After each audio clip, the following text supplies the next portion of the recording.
the hard part about this video is if I teach you the mathematical rules of logs, it's going to feel like you're learning tools that don't really make sense until you actually see an example of where it's used. I recognize that, and I'm sorry, but if we make over here a list of rules and talk ourselves through it so that you're comfortable with those, then when we talk about how do we interpret logs, you're going to say, oh yeah, I remember walking through that step by step. I suppose a lot of what we do in this video, you're not going to remember very long.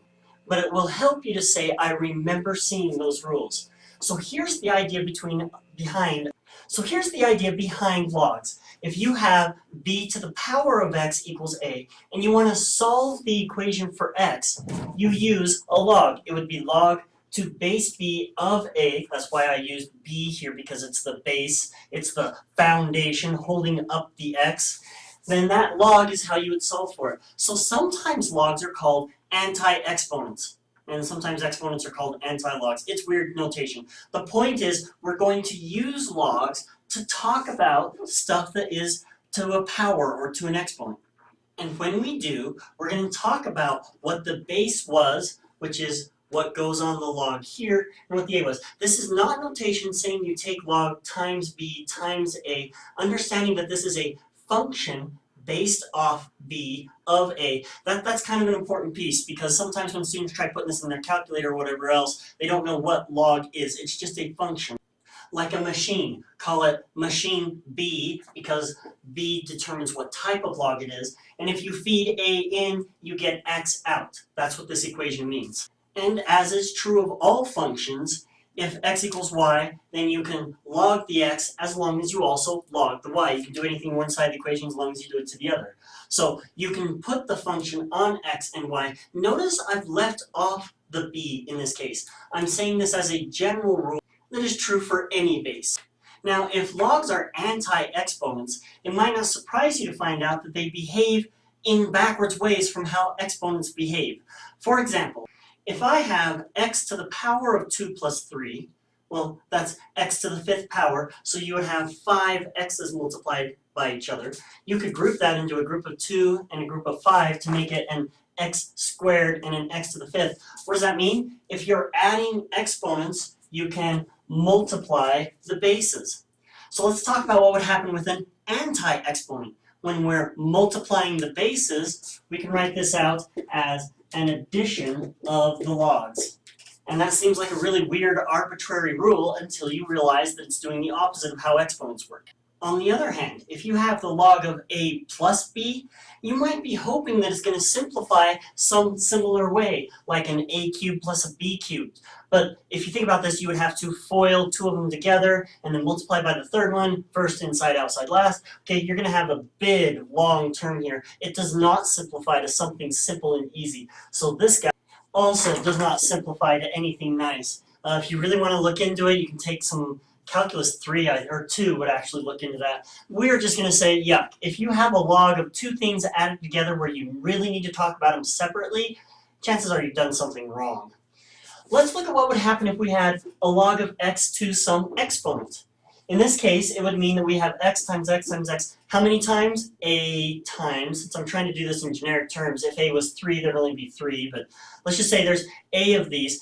Now we know the rule that log of stuff multiplied means you can break these into separate logs. How many of these terms? Well, a of them. So we could write this as we have a of these log x's. So what's the point here? These exponents can kind of flip down in front. And if you think of logs as an anti-exponent, it makes sense that if you put an exponent in an anti-exponent, it's going to get kicked out.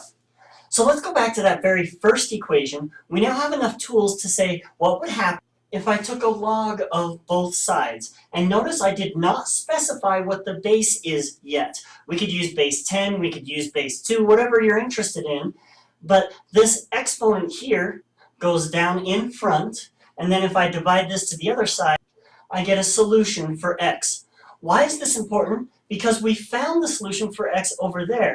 So we can say that our equation also equals that same solution. Now, this, what we were talking about before, had a specific base. In other words, the log machine function, where you spit in an a and then you get out an x, it depended on that b. But we could also use any type of machinery based on some other base. We could do base 10 here, we could do base 2 here, we could do base E. What is E? I'll show you in one of the next videos. But that means we have a way to talk about a log to some base that we may or may not like and changing it into 2 logs of whatever base it is we do like. And that's helpful. When we talk about exponents, some exponents are hard to think about and some exponents are easier. And so this is going to make it a little easier to look at those functions in the terms we want to use when we try to interpret what we're talking about in statistics.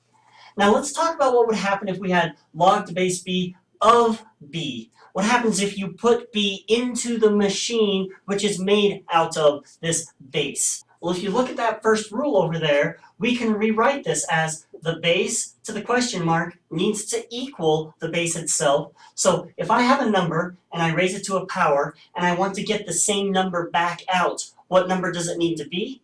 Well, 1 is the only answer. A number to the first power leaves you with that same number. So a log to a base of that number in the base is going to give us 1. In the same idea, what happens if we take a log of 1?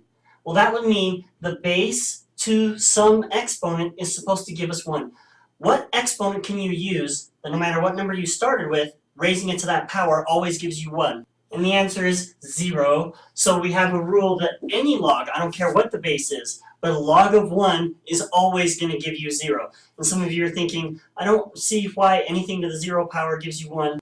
Well, when we start with x to the 4th power, that's x times x times x times x. But you can also imagine there's a whole bunch of 1s there that you don't normally write because what's the point of writing times 1?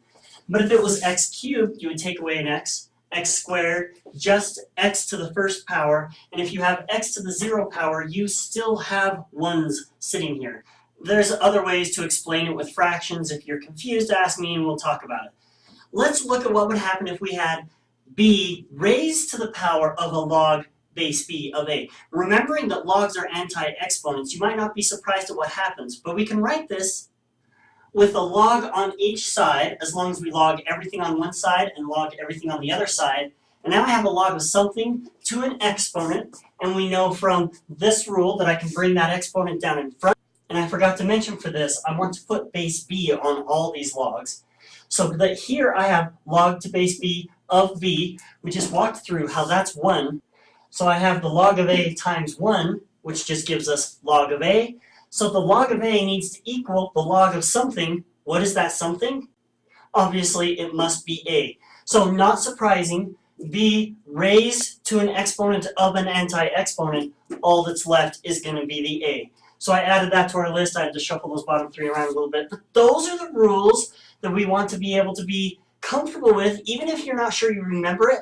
When I talk about how do you interpret these log models, we can use some of these rules to break it down and make it simpler. In the next video, we'll talk about some of these rules and how they become useful.